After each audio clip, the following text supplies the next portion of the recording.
Okay, so welcome back to another video. In this video, I'm going to be doing a review on the JBL Flip 7. Nice new release from JBL here, along with the Charge 6, which I will be releasing a video on in the next 48 hours. But yeah, Flip 7 got with me here. Obviously, the next generation of the Flip series, which is basically the staple for portable Bluetooth speakers. So yeah, we'll be going over the changes over the last generation, and then obviously playing a sound test, letting you know what I think. Is it still does it still hold the title, and is it worth picking up? So yeah, design of the speaker, very, very similar. Got some volume buttons, kind of hard to see at the moment on the camera, but yeah, volume, kind of play, pause buttons along the top.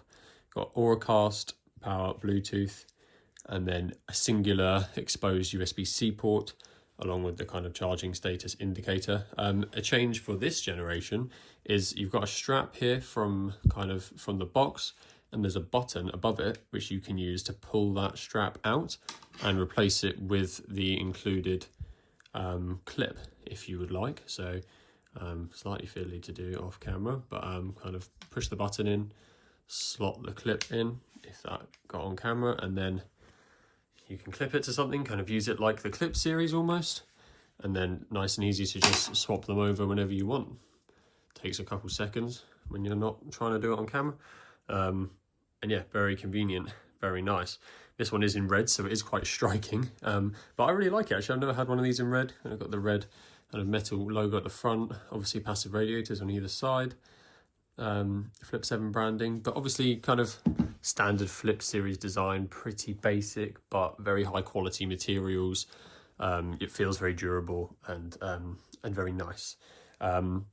So yeah, spec wise then, it retails for £130 in the UK here at the moment. That's from the JBL's website. I'm sure that's liable to drop a bit, maybe obviously if there are sales and stuff like that in the future, but as of day one, £130, which I think is £10 more than last year. I'm pretty sure the last one was 120, but yeah, not a massive difference there clearly. Weight wise, this is 0.56 kilos, so not too heavy at all. So yeah, could be nice and easy to clip into your bag or even put in your pockets if you've got a sturdy pair of trousers on. So nice and portable there. Driver wise, we've got one 45 by 80mm woofer and one 16mm tweeter. The woofer has an output of 25 watt and the tweeter has a 10 watt output, so 35 watt combined, potentially 40 watt kind of max RMS output, but you're sitting around 35 to 40, which is a nice place to be for a speaker of this size. And it definitely sounds more powerful than that as well.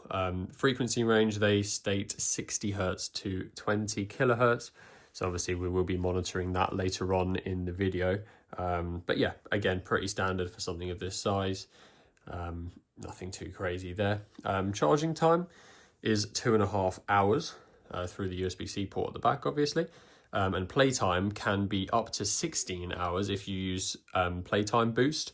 It will be 14 hours if you don't. So that Playtime Boost option in the app gets you a further 2 hours of playtime, but clearly will reduce the bass a little bit. So yeah, I wouldn't have that on the whole time. I'd only have it on if the battery's getting low and you know you need a bit more time out of it before you can pop it on to charge. I'm not quite sure. They haven't stated any kind of fast charging time for this speaker. Normally, speakers these days, they have a kind of like 10 minutes will get you this, but they haven't stated anything like that as of yet anyway. So be interesting to see like how quickly you can get kind of 20% out of it. I imagine it's probably only going to take like 10-15 minutes of charge to get another couple hours out of it. So yeah, battery life is probably not going to be too much of a problem on this. Bluetooth version is 5.4, so definitely the newest at the time of recording, meaning you'll get a nice strong signal, good response on it, and a nice range as well. Durability wise, obviously very strong. They do say that up to a meter drop will be fine. And it is IP68 as well, dust and water resistant, so about as resistant as it can get. You can do pretty much anything with this speaker, as always with these JBL offerings. You could launch it off a building and I'm sure it would still be fine, to be honest. Yeah, we've mentioned the push lock system for accessories, which is obviously new. I don't know if they're planning to add more accessories in the future or whether it's going to stay to this handle and clip system, but either way, nice to have, and it seems sturdy from my testing. You know, I've kind of swung them around and hung the clip off things, and it's never given, you know, it's never looked like that push lock system is going to give. So nice system there. It does actually support lossless playback through the USB-C port. So if you plug it into a laptop or like a kind of, you know, an actual device that supports lossless playback, you can play like that, which is nice if you don't want to use the Bluetooth and you want to get a bit more premium audio out of it if you're a bit of an audiophile. I'm not quite sure how often anyone's going to bother doing that, seeing as if you're if you're that much of an audiophile and you've got a DAC or something that can play lossless audio, then you would probably have some actual kind of monitor speakers that would be a bit better for that. But if you wanted to use this, then it does support that through the USB-C port at the back. So I mean, even if you're never going to use it, nice to have. This does have, same as last generation, the AI sound boost features, which I know people were skeptical about, but I actually did find that it made quite a difference over the previous gen, so like the Flip 5. I found that especially the Extreme series as they got bigger, but the AI sound boost thing is actually quite good. It's supposed to adapt to the room it's in and change its kind of profile effectively based on the surroundings you're in and stuff like that. So you know, you're probably not gonna notice too much if you've got them kind of you know, if you've had a Charge 5 at some point in the past or something like that. But I think next to each other and with hindsight, it does make a nice difference. It kind of always seems to sound the best for the environment it's in, which is obviously the purpose of that. And yeah, I showed you the Auracast button on top, so yeah, it can support Auracast and pairing with other devices through that, which is a very seamless process. You can do it in the JBL app, or you can literally just hit the Auracast button on both speakers and like 2 seconds later they'll pair. So really nice system that you can do that with any of the party box speakers or any other of these new gen speakers, or probably last gen as well. So yeah, nice system to have there. So yeah, we'll do a sound test now. We'll be playing Royalty at 80% volume, and then I'll talk about the sound afterwards.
Okay, cool. So, end of that. I know some people think this sound test is useless, but I like to play it before kind of speaking my opinion. Also, it gives us the opportunity to look at the frequency graph over there, which for this speaker is exceptional.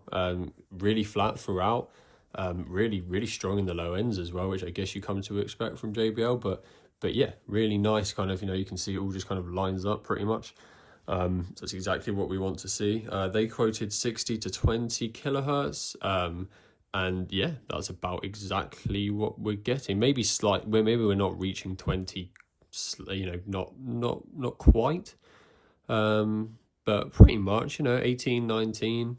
But obviously it depends on the song. This song is a bit more bass heavy, so you might never get there, I suppose. But yeah, we're definitely there on the low side, and it's really flat throughout, which is really nice to see. So actually quite balanced in that sense. So yeah, really nice there. We were reaching about 100 decibels as well at the left here, despite the speaker not even facing it. So yeah, loud as well, that's the thing. And this is only 80% volume. Now this thing is surprisingly loud for its size. The first thing I noticed when I kind of listened to it for the first time is that, you know, is that really coming from a 500-gram speaker? But yeah, you know, bass and sound really good from this thing. I tried to show you a bit of the passive radiator halfway through the song there, but yeah, it does the kind of standard JBL bouncing around. You can put some water in there and have some fun with it. But yeah, overall, it's almost boring reviewing these speakers because they're just so good that there's nothing to complain about. There's nothing really new to say, I suppose. You know, this generation, you've got the push lock system, newer Bluetooth version, potentially better battery life, but the actual output power and everything else is relatively samey. AI sound boost is nice as well. But yeah, there's not, they don't need to mess with this formula. The Flip series is definitely the staple for portable speakers. It always has been, and it continues to be. I'm yet to have ever tested a speaker of this size, this weight, and this form factor which competes. Clearly the price is higher than competition, like 130 quid. I mean, we reviewed the Xiaomi Sound Outdoor just last week, which was 35, so almost £100 less. And yeah, sure, value for money, the Xiaomi's better, but if you like your music, you want the best sound, the best bass, the best durability, the best features, then this is worth every penny of 130 quid for me. I really like it. There isn't really much more to say, to be honest. I will be doing a review on the Charge 6 and a comparison with the Flip 7 and the Charge 6 in the next video. So look out for that if you're wondering which one you should buy. So I'll have a side-by-side comparison and then let you know what I think. But yeah, overall, great speaker, does what it says on the tin, and definitely still holding up that JBL Flip lineup of speakers. So yeah, I'll see you in the next one.